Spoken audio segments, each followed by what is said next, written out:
Guys, tapos na tayo mag-vacuum. Mag-add muna tayo ng refrigerant. 134E yung gamit natin. Siyempre, kakatapos lang natin mag-vacuum. Tapos mag-add tayo ng refrigerant. Purge muna natin to. Yan. Pasingawain muna natin para hindi makasama yung mga moisture. Okay. Pagkatapos, wala tayong dito sa discharge nya, kundi sa suction lang muna. Add lang tayo hanggang mga 90 lang.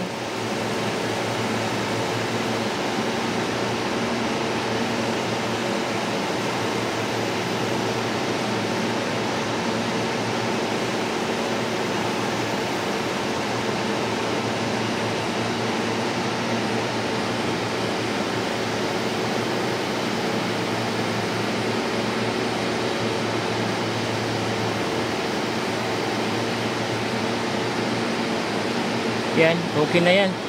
Tapos, start tayo. Andito tayo sa loob. Check muna natin kung nakaano na ba to. Baka biglang start. Tapos, baka biglang umano.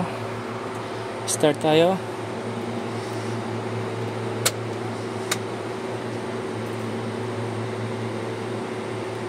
Okay.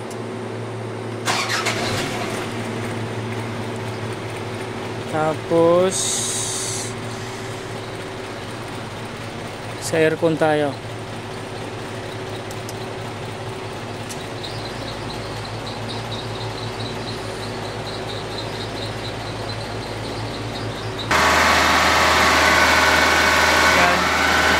Bababa din yan kapag inano na yung ano. Kasi wala kasing tao dito.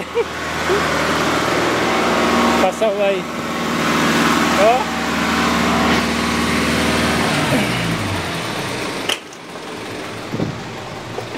Solo eh. Yan, malamig na. Oh.